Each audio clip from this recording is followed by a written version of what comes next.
صفحہ نمبر 56۔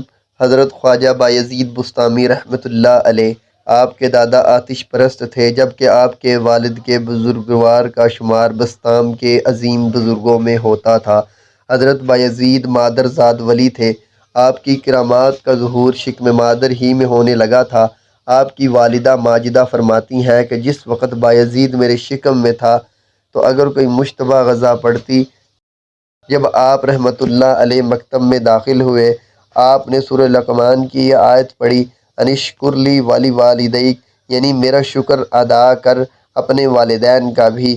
آپ نے اپنا سبق وہیں موقوف کیا، اپنی والدہ کے پاس آ کر عرض کرنے لگے، مجھ سے دو ہستیوں کا شکر ادا نہیں ہوتا، لہٰذا آپ رحمۃ اللہ علیہ مجھے خدا سے طلب کر لیں تاکہ میں آپ کا شکریہ ادا کرتا رہوں، یا پھر خدا کے سپرد کر دیں تاکہ اس کے شکر میں مشغول رہ سکوں۔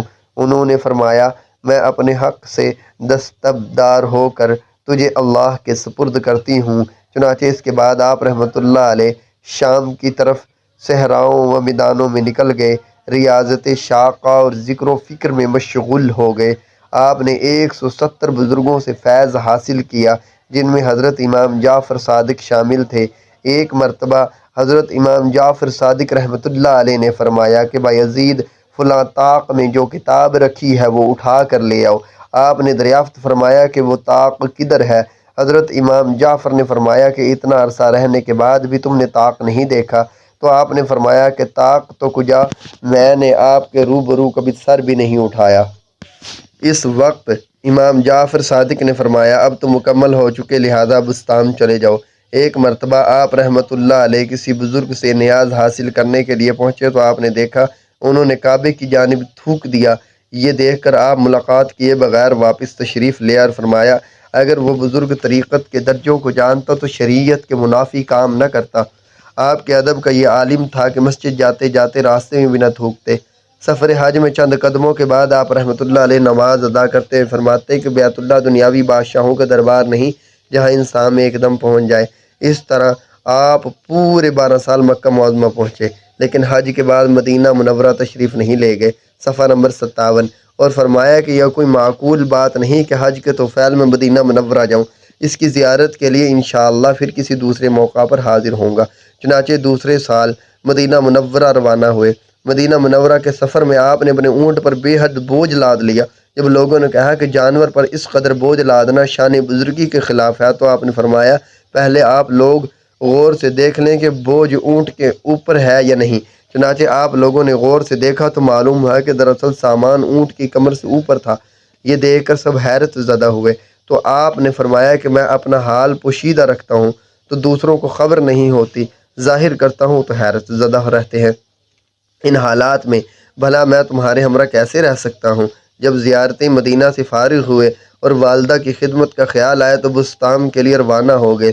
جب اہل شہر کو آپ کی آمد کی اطلاع ملی تو کافی فاصلہ پر آپ کے استقبال کے لیے پہنچ گئے، لیکن اس وقت آپ رحمۃ اللہ علیہ کو یہ پریشانی لاحق ہوئی، اگر لوگوں سے ملاقات کرتا رہوں گا تو یاد الہی میں غفلت ہوگی، لہٰذا آپ نے ان لوگوں کو متنفر کرنے کے لیے یہ ترکیب کی، رمضان شریف کے باوجود کھانا کھانا شروع کر دیا۔ یہ دیکھتے ہی تمام عقیدت مند لوگ واپس ہو گئے۔ آپ نے فرمایا، میں نے تو اجازت شرعی پر عمل کیا، لیکن لوگ مجھے برا سمجھ کر منحرف ہو گئے۔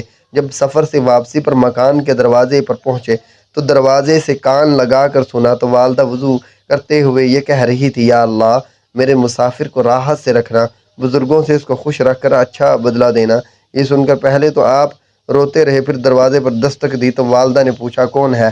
عرض کیا، آپ کا مسافر۔ چنانچہ انہوں نے دروازہ کھول دیا۔ ملاقات کرتے ہوئے فرمایا، تم نے اس قدر طویل سفر اختیار کیا، روتے روتے میری بصارت ختم ہو گئی اور غم سے کمر جھک گئی ہے۔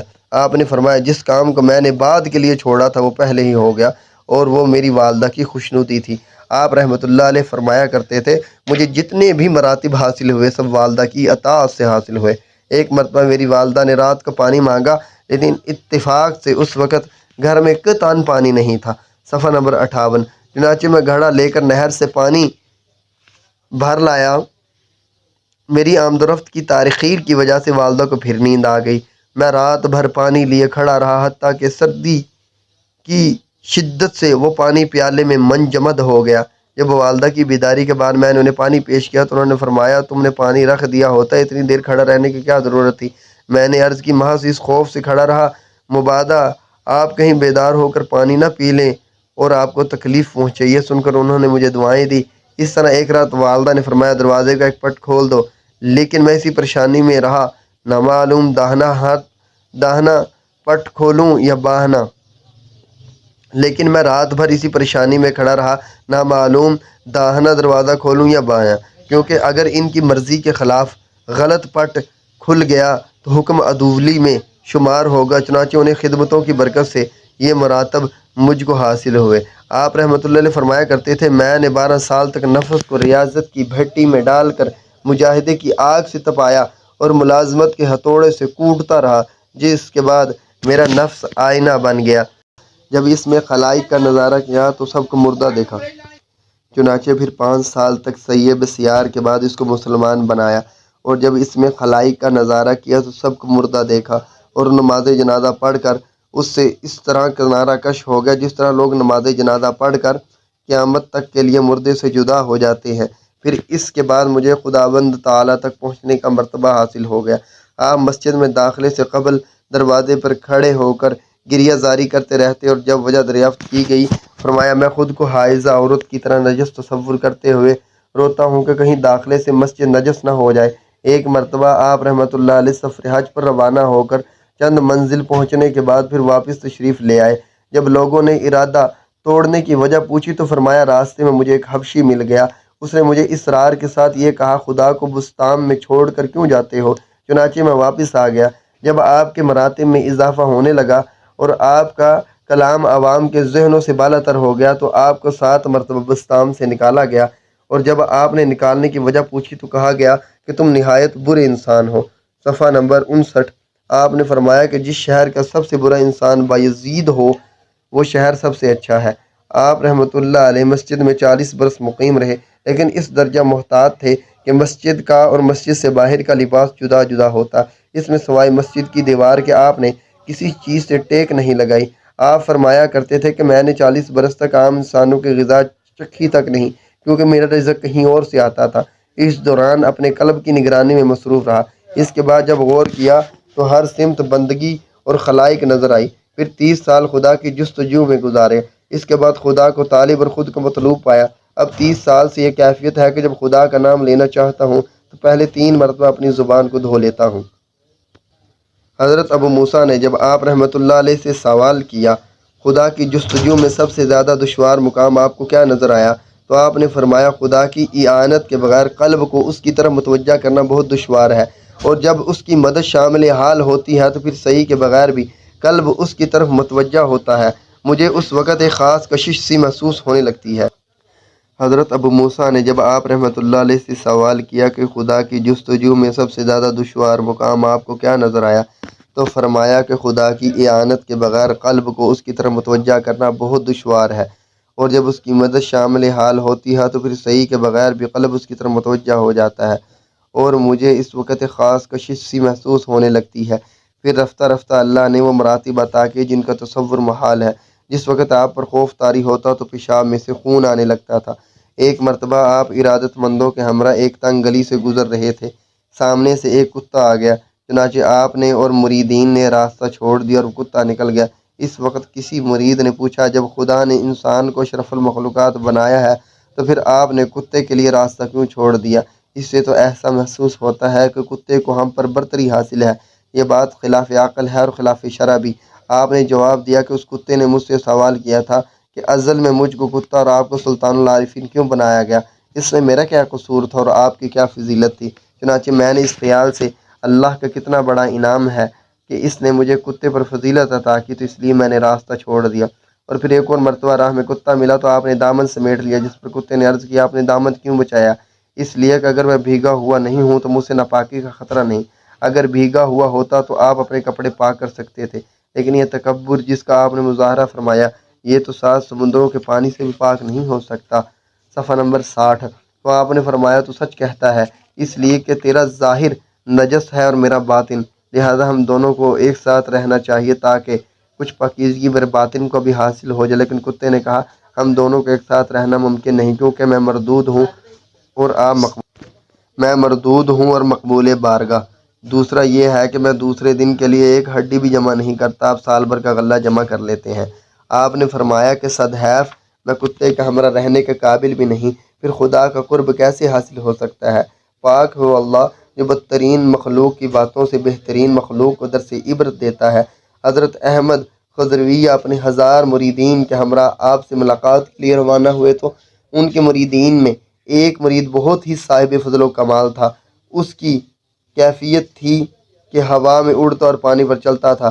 چنانچہ جس وقت یہ جماعت بایزید کے در دولت پر پہنچی تو حضرت احمد نے مریدین کو یہ حکم دیا، جس میں حضرت بایزید کے دیدار کی طاقت ہو بس وہی میرے ہمراہ آؤ، اور باقی سب لوگ ٹھہر جائیں۔ لیکن سب ہی نے آپ کے اشتیاق دید کا اظہار کیا۔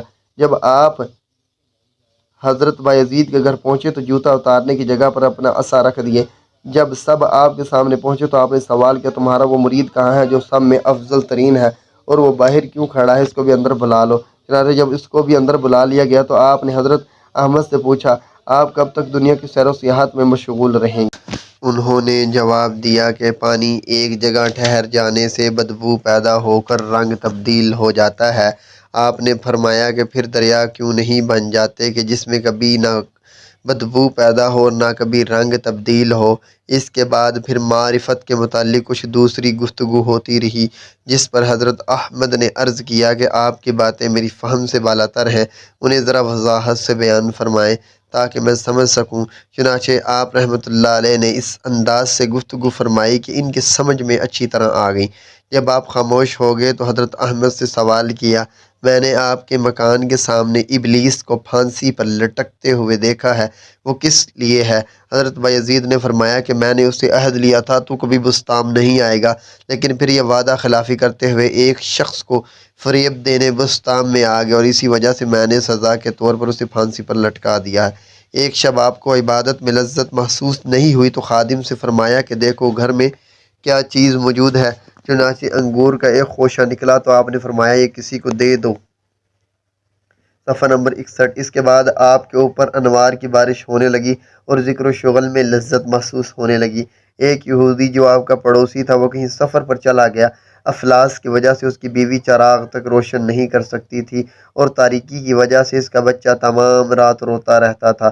چنانچہ آپ ہر رات اس کے گھر میں چراغ رکھ آتے، اور جس وقت یہودی سفر سے واپس آیا تو اس کی بیوی نے تمام واقعہ سنایا، جسے سن کر اس نے کہا کہ یہ بات کس قدر افسوسناک ہے کہ اتنا عظیم بزرگ ہمارا پڑوسی ہو اور ہم گمراہی میں زندگی گزاریں۔ چنانچہ میاں بیوی آپ کے ہاتھ پر مشرف بھی اسلام ہو گئے۔